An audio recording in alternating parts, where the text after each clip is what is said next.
Iran's Foreign Minister Abbas Araghchi is to take part in indirect talks with US officials in Geneva. አያቶላዎቹ ለትራምፕ አይናቸውን የማያሹበት የድርድር እቅድ ይዘው መጥተዋል። ኢራን ለአሜሪካ ባለሀብቶች በሯን ከፍታ ሁለተኛዋ ቬንዙዌላ ለመሆን ተፍ እያለች ነው። ትራምፕ የኢራንን የኒውክሌር ለማቆም ሲሟገቱ፣ ኢራን ግን ግዙፍ ኢኮኖሚዋንና የማዕድን ሀብቷን መደራደሪያ አድርጋ ይዛ መጥታለች። የኢራን ጋዝ ላይ አሜሪካኖቹ ኢንቨስት ለማድረግ እንዲችሉ እጅ መንሻ ይዛ መጥታለች። በአንጻሩ የትራምፕ ምላሽ አነጋጋሪ ሆኗል። በኢራንም ወግ አጥባቂዎቹ ኢራን እጇን ለምዕራባውያን ሰጠች ሲሉ አያቶላ ላይ ተነስተውባቸዋል። መረጃዎቹን በዝርዝር ይዘናቸዋል። አብራችሁን ቆዩ። ቻናሉን ሰብስክራይብ በማድረግ ይጀምሩ። ቪዲዮውን ላይክ በማድረግ ቀዳሚ ያድርጉት። በቅርቡ ከዩናይትድ ስቴትስ ጋር ዳግም በተጀመረው የኒውክሌር ድርድር ሂደት ውስጥ የተገኘው መሻሻልን ተከትሎ ኢራን የተወሰኑ ኢኮኖሚ ዘርፎቿን ለአሜሪካ ኩባንያዎች ክፍት እንደምታደርግ ከፍተኛ የኢራን ባለስልጣናት አስታውቀዋል። እንደ ከፍተኛ የመንግስት የሥራ ኃላፊዎች ገለጻ የውሳኔ በመጪው ስምምነት ውስጥ እንደ አንድ ወሳኝ ጉዳይ ተደርጎ የሚነሳ ይሆናል። የኢራን የውጭ ጉዳይ ምክትል ሚኒስትር በሰጡት ይፋዊ መግለጫ የኢራን የነዳጅና የተፈጥሮ ሀብቶች እንዲሁም የማዕድን ልማት ኢንቨስትመንቶች ለአሜሪካ ኩባንያዎች ክፍት እንደሚሆኑ አረጋግጠዋል። ከዚህም በተጨማሪ ኢራን ከአሜሪካ ከ100 በላይ የመንገደኞች አውሮፕላኖችን ለመግዛት እቅድ እንዳላት ገልጻለች። በጥቅሉ ሲታይ በእነዚህ ዘርፎች የሚከናወነው የኢኮኖሚ እንቅስቃሴ ከ100 ቢሊዮን ዶላር በላይ ሊበልጥ እንደሚችል ተገምቷል።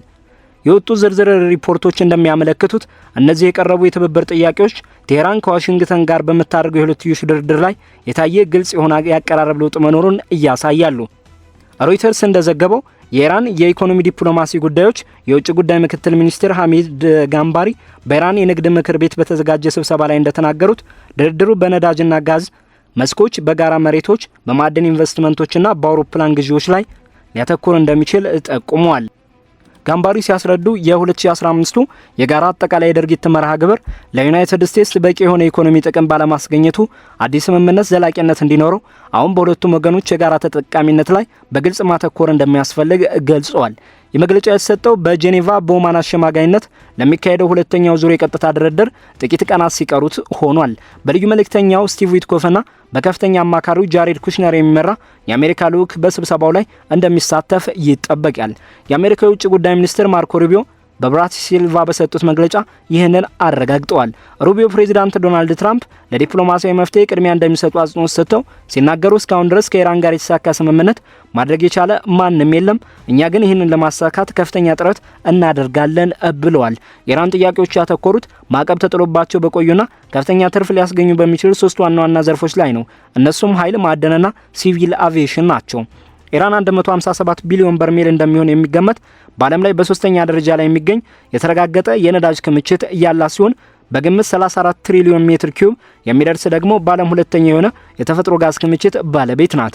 ይሁን እንጂ የማምረት አቅሟ በማዕቀብና በቂ ኢንቨስትመንት ባለመኖሩ ምክንያት ተዳክሞ ቆይቷል። በአሁኑ ወቅት በቀን ከ3.5 እስከ 4 ሚሊዮን በርሜል ድፍድፍ ነዳጅ እያመረተች ሲሆን ይህም እንደ አውሮፓውያን አቆጣጠር ከ1979 በፊት ከነበረው የቀን 6 ሚሊዮን በርሜል ምርት በእጅጉ ያነሰ ነው። ከኢራን ሊወጣ የሚችል የነዳጅ ሀብት 20 በመቶውን እና የጋዝ ሀብት 30 በመቶውን የሚሸፍኑት የጋራ መስኮች ልዩ ትኩረት ተሰጥቷቸዋል። ከነዚህ መካከል ከኳታር ጋር የምትጋራው ደቡብ ፓርስ ወይም ሰሜን ዶም እንዲሁም ከኢራቅ ጋር በድንበር የሚያገናኙት እንደ ያዳቫራን፣ አዛዴጋንና የአራን ያሉ መሬቶች ይገኙበታል። ኢራን በሰባተኛው ብሔራዊ ልማት እቅዷ የተቀመጡ ግቦችን ለማሳካት ዋና ዋናዎቹን የጋራ የነዳጅና ጋዝ መስኮች ለማልማት በሚቀጥሉት ዓመታት ከ100 እስከ 120 ቢሊዮን ዶላር የሚደርስ ኢንቨስትመንትን እንደሚያስፈልጋት ገምታለች። ይህን እርዳታ ዘገባ እንደሚያመለክተው ቴህራን የድፍድፍ ነዳጅ የማምረት አቅሟን በቀን ወደ 4.6 ሚሊዮን በርሜል የተፈጥሮ ጋዝ ምርቷን ደግሞ በቀን ወደ 1.35 ቢሊዮን ሜትር ኪዩብ ለማሳደግ በጋዝ ፕሮጀክቶች ላይ 75 ቢሊዮን ዶላርና በነዳጅ ፕሮጀክቶች ላይ 50 ቢሊዮን ዶላር ለመመደብ አቅዳለች። የላቀ የቁፋሮ ቴክኖሎጂ፣ የተሻሻለ የነዳጅ ማውጣት ዘዴና ፈሳሽ የተፈጥሮ ጋዝ መሰረት ልማት ላይ ከፍተኛ ልምድ ያላቸው የአሜሪካ ኩባንያዎች በእነዚህ የጋራ ስራዎች ላይ እንዲሳተፉ ምቹ ሁኔታዎች ተመቻችተዋል። ጋምባሪ በንግግራቸው የጋራ መስኮችን ለይተው መጥቀሳቸው ልማቱን ሊያፋጥኑና አሜሪካውያን ባለሀብቶች ፈጣን ትርፍ ሊያስገኙ ለሚችሉ አጋርነቶች ኢራን ዝግጁ መሆኗን የሚያሳይ ምልክት ነው። ኢራን በዓለም አቀፍ ደረጃ በ15ኛ ደረጃ ላይ የሚገኝና ዋጋው 27 ትሪሊዮን ዶላር እንደሚሆን የሚገመት ሰፊና ያለማ የማዕድን ሀብት ባለቤት ናት። ሀገሪቱ በዓለም ላይ ሁለተኛውን ትልቅ የዚንክ ክምችት የያዘች ሲሆን ከፍተኛ የሆነ የመዳብ ክምችት 2.7 ቢሊዮን ሜትር ቶን የተረጋገጠ የብረት ማዕድን፣ እርሳስ፣ ባውካሳይትና ጅብሰም አላት።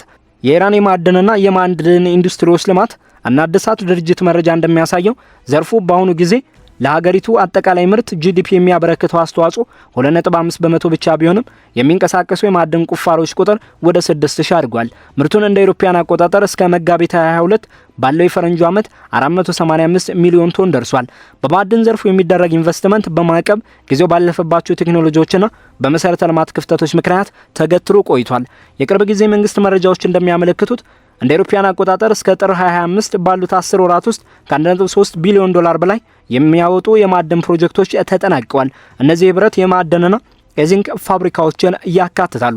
እንደ መዳብ ካቶዶች፣ ዚንክ ኮንሰንትሬትና የብረት ማዕድን ፔሌቶች ያሉ ፈጣን ትርፍ የሚያስገኙ ፕሮጀክቶች በፍለጋ በማቀነባበርና እሴት በመጨመር ስራ ላይ ለተሰማሩ የአሜሪካ ኩባንያዎች ግልጽ እድሎችን ይፈጥራሉ። ገንባሪ ከፍተኛና ፈጣን የኢኮኖሚ ትርፍ ስላላቸው የማዕድን ኢንቨስትመንቶች የሰጡ ማብራሪያ ቴህራን ለእነዚህ ዘርፎች የውጭ ካፒታልን ለመሳብ ከምታደርገው ጥረት ጋር የሚጣጣም ነው። እነዚህ ዘርፎች አንዱ ከዓለም አቀፍ አቅርቦት ሰንሰለት ጋር ከተሳሰሩ ለኤሌክትሪክ ተሽከርካሪዎች፣ ለታዳሽ ኃይልና ለግንባታ ግብዓቶች በማገልገል በቢሊዮን የሚቆጠር የውጭ ምንዛሬ ሊያስገኙ ይችላሉ። ቴህራን በማዕቀብ ምክንያት ክፉኛ የተጎዳውንና ያረጀውን የሲቪል አቪዬሽን መርከቧን ለማዘመን ከ100 በላይ የመንገደኞች አውሮፕላኖችን ለመግዛት አቅዳለች። የኢራን የንግድ አውሮፕላኖች ቁጥር ከ300 እስከ 350 የሚደርስ ቢሆንም በአሁኑ ጊዜ አገልግሎት እየሰጡ ያሉት ከ150 እስከ 180 የሚሆኑት ብቻ ናቸው። የእነዚህ አውሮፕላኖች አማካይ ዕድሜ ከ28 ዓመት በላይ ሲሆን ይህም ከዓለም አቀፍ አማካይ ዕድሜ በ2 እጥፍ ይበልጣል። የቀድሞ ታሪካዊ ክስተቶች ሊደረጉ የሚችሉትን ስምምነቶች ግዙፍነት ያሳያሉ። የኒውክሌር ስምምነትን ተከትሎ ኢራን ኤር ዋጋቸው 16.6 ቢሊዮን ዶላር የሆኑ 80 የቦይንግ አውሮፕላኖችንና 25 ቢሊዮን ዶላር የሚገመቱ 18 የኤርባስ አውሮፕላኖችን ለመግዛት ስምምነት ተፈራርማ ነበር። እንደ አሴማን ኤርላይንስ ያሉ ትናንሽ አጓጓዦችም ተጨማሪ ትዕዛዞችን አስተላልፈው ነበር። ይሁን እንጂ አሜሪካ ከስምምነቱ ከወጣች በኋላ እነዚህ ስምምነቶች የፈረሱ ሲሆን የቀረቡት አውሮፕላኖችም በጣም ጥቂት ነበሩ። አሁን የታቀደው ከ100 በላይ አውሮፕላኖች ግዢ ተመሳሳይ የንግድ ግንኙነቶችን ዳግም ሊያንሰራራ ይችላል። ይህም እንደ ቦይንግ ያሉ የአሜሪካ አምራቾችን ተጠቃሚ የሚያደርግ ሲሆን የኢራን የአውሮፕላን ቁጥር ወደ 550 በማሳደግ የሀገር ውስጥና የቀጠናዊ ፍላጎትን ለማሟላት የሚረዳ መሆኑን የሀገሪቱ የአቪዬሽን ባለስልጣናት ገልጸዋል። በዲፕሎማሲያዊና በንግድ ዘርፎች ውስጥ እየተዘዋወሩ ያሉ ቅድመ ግምገማዎች እንደሚያመለክቱት ስምምነቱ ከተፈረመ በኋላ ባሉት ዓመታት በእነዚህ ዘርፎች ማለትም በኃይል መሰረተ ልማት፣ በማዕድን ፕሮጀክቶችና በአቪዬሽን የሚከናወኑ አጠቃላይ ኢኮኖሚ እንቅስቃሴ ከ500 ቢሊዮን ዶላር በላይ ሊያመነጭ ይችላል። የያዝ ቀጥተኛ ኢንቨስትመንቶችን፣ የቴክኖሎጂ ሽግግርን፣ የስራ ዕድል ፈጠራንና ተያያዥ ንግድ እንቅስቃሴዎችን ሁሉ የሚያጠቃልል ነው። እነዚህ የቀረቡት የኢኮኖሚ ጥያቄዎችና የትብብር እቅዶች ግልጽ በሆነ መልኩ እየተያዩ ያሉት ከፍተኛ ጥረትና ጥንቃቄ የታከለበት የዲፕሎማሲያዊ እንቅስቃሴዎችና የጦር ኃይል ዝግጁነት በሚታዩበት ወቅት ነው። በሁለቱ ሀገራት መካከል ለወራት ያህል በተዘዋዋሪ መንገድ ሲካሄድ የነበረው ግንኙነት በኦማን አሸማጋይነት በሙስካት ከተማ ዳግም ወደ ቀጥታ ድርድር ተሸጋግሯል። ይሁን እንጂ ሁኔታው በሰላማዊ ድርድር ብቻ እየተወሰነ አይደለም። እንደ ኤንቢሲ ኒውስ ባወጣው ዘገባ ከሆነ የዩናይትድ ስቴትስ ሁለተኛው አውሮፕላን ተሸካሚ የጦር መርከብ ወደ ቀጠናው ያሰማራች ሲሆን ድርድሩ ስኬታማ ሳይሆን ቢቀርና ቢቋረጥ ሊወሰዱ የሚችሉ ወታደራዊ እርምጃዎችንና ቀጣይነት ያላቸውን ኦፕሬሽኖች አስቀድሞ በማቀድ ዝግጅቷን እያጠናከረች ትገኛለች። ኢራን በበኩሏ በኒውክሌር መርሃ ግብሯ ላይ የተወሰነ የመለዋወጥና የመመላለስ ፍላጎት እንዳላት ፍንጭ እየሰጠች ነው። የኢራን የውጭ ጉዳይ ምክትል ሚኒስትር ማጅድ ታክታር አቫንቺ ለቢቢሲ በሰጡት ቃል ቴህራን በሀገሪቱ ላይ የተጣለው ኢኮኖሚ ማዕቀብ የሚነሳላት ከሆነ ያከማቸችውን በከፍተኛ ደረጃ የበለጸገ ዩራኒየም የማቅለጥ ወይም የማዳከም እርምጃ ልትወስድ እንደምትችል ገልጸዋል። ሚኒስትሩ አሁን ያለውን ሁኔታ ሲገልጹ ኳስ በአሜሪካ ሜዳ ላይ ትገኛለች በማለት ቀጣዩ ወሳኝ ውሳኔ ከአሜሪካ እንደሚጠበቅ አመላክተዋል። ይሁን እንጂ የኢራን ባለስልጣናት በተደጋጋሚ እንደገለጹት አሜሪካ የምታቀርበውን በኢራን መሬት ላይ ምንም አይነት የዩራኒየም ማበልጸግ ስራ መከናወን የለበትም የሚለው ቁልፍ ጥያቄ በፍጹም እንደማይቀበሉትና የአማራጭ ከጠረጴዛ ውጭ መሆኑን በጽኑ አቋም አስታውቀዋል። በአሜሪካ በኩል ደግሞ እንደ ስቲቭ ዊትኮፍና ጃሬድ ኩሽነር ያሉ ለንግድና ለኢኮኖሚ ትብብር ትኩረት የሚሰጡ ግለሰቦች በድርድር ውስጥ መሳተፋቸው ዋሽንግተን ከኒውክሌር ገደቦች ጎን ለጎን ሰፊ የሆነ ኢኮኖሚ ግንኙነቶችን ለመመርመር ፍላጎት እንዳላት ያሳያል። የውጭ ጉዳይ ሚኒስትር ማርኮ ሩቢዮ የሰጧቸው አስተያየቶችም የትራምፕ አስተዳደር ለአሜሪካ ብሔራዊ ጥቅም ተጨባጭና የሚታይ ፋይዳ በሚያስገኙ ስምምነቶች ላይ ትኩረት እንደሚያደርግና አቀራረባቸውን በጥቅምና በልውውጥ ላይ የተመሰረተ ተግባራዊ አካሄድ መሆኑን የሚያረጋግጥ ነው። የአሁኑ የድርድር ማዕቀፍ በ2015 ከተደረገው የኒውክሌር ስምምነት ተሞክሮ በመነሳት ያጋጠሙ ድክመቶችን ለማረምና ስምምነቱን ለማሻሻል እያለመ ነው። በወቅቱ የነበረው ስምምነት ኢራን የዩራኒየም ማበልጸግ ተግባሯን እንድትገታና ለዓለም አቀፉ የአቶሚክ ኃይል ኤጀንሲ ጥብቅ ክትትልና ቁጥጥር ክፍት እንድትሆን በሚያደርግ ግዴታ ላይ የተመሰረተ ቢሆንም በምላሹም ከኒውክሌር ጋር የተያዙ ማዕቀቦች እንዲነሱላት ተደርጎ ነበር። በዚህ ምክንያት የኢራን የነዳጅ ኤክስፖርት በቀን ከ2 ሚሊዮን በርሜል በላይ ሊጨምር ይችላል። እንዲሁም የአውሮፓና የእስያ ኩባንያዎች በኃይልና በመኪና ማምረት ዘርፎች ላይ መሰማራት በመጀመራቸው የውጭ ቀጥተኛ ኢንቨስትመንት በተወሰነ መልኩ እድገት አሳይቶ ነበር። ይሁን እንጂ የአሜሪካ ኩባንያዎች ከኒውክሌር ፕሮግራሙ ጋር ባልተያዙ ሌሎች ማዕቀቦች ምክንያት ከኢራን ገበያ ሳይሳተፉ እንዲቆዩ አድርጓል። የነዳጅ ዘርፏም ቢሆን በከፍተኛ ሁኔታ እንዲወርድ ያደረገ ክስተት ነበር። በኋላ ላይ ግን በድብቅ የንግድ መስመሮች አማካኝነት በተለይም ወደ ቻይና በሚላክ ነዳጅ አሁን ካለው ኤክስፖርት 80% ይሸፍናል። ምርቱ በከፊል ሊያገግም ችሏል። በዚህ ሂደት ውስጥ የኢራን ኢኮኖሚ በከፍተኛ ሁኔታ ተጎድቷል። የአንድ ሰው አማካይ ገቢ ዝቅተኛ ደረጃ ላይ ሲገኝ የዋጋ ግሽበቱም በከፍተኛ ሁኔታ ቀጥሏል። አዲሱ የድርድር እቅድ ገና ከጅምሩ የአሜሪካን የኢኮኖሚ ጥቅም ስምምነቱ ውስጥ ለማካተት ቀደም ሲል የነበረውን የተዛባ ተጠቃሚነት ለማስተካከል እያለመ ነው። ምንም እንኳን ተስፋ ሰጪ እንቅስቃሴዎች ቢኖሩም አሁንም ብዙ እንቅፋቶች ከፊቱ ተደቅነዋል። በኢራን ላይ የተጣሉ ዋና ዋና ማዕቀቦችን ሙሉ በሙሉ በማንሳት አስቸጋሪ ሊሆን እንደሚችል እየተጠቆመ ነው። በተጨማሪም የኒውክሌር ቁጥጥርና የማረጋገጫ ሂደቱ የአሜሪካና የእስራኤል ስጋቶችን ማርካት ይኖርበታል።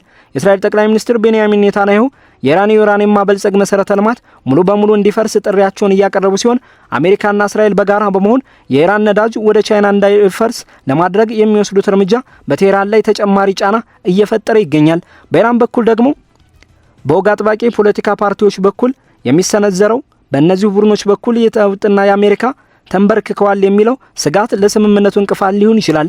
ከዚህም በላይ በዲሞክራሲያዊ ውሳኔዎች ለውጭ ኢንቨስትመንት ፍላጎት ህጋዊ ማዕቀፎች ደካማ መሆኑ የመሰረተ ልማት እጥረቶች የፕሮጀክቶች አፈጻጸም ሊያዘገዩ ይችላሉ። በተለይም የአውሮፕላን ግዢ ስምምነቶች የኤክስፖርት ፈቃዶችንና ውስብስብ የፋይናንስ ዝግጅቶችን የሚጠይቅ በሚታይባቸው ወቅት መሆኑ ሰፊ የነበሩት ፈታኝ ሁኔታዎች ዳግም ሊከሰቱ ይችላሉ።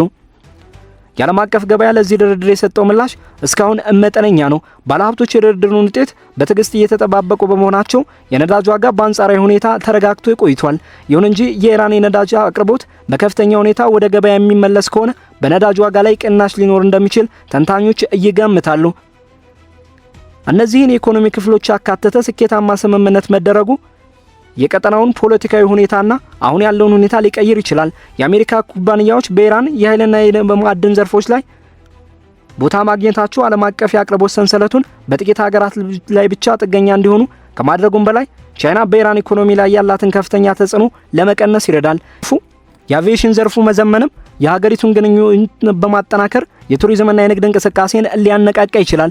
ለዩናይትድ ስቴትስ ደግሞ ይህ ስምምነት በማምረት በምህንድስናና በአገልግሎት ዘርፎች ላይ በሺዎች የሚቆጠሩ የስራ ዕድሎችን በመፍጠሩም በላይ ስትራቴጂካዊ በሆነው በመካከለኛው ምስራቅ ገበያ ላይ ትልቅ ድርሻ እንድታገኝ ያስችላታል።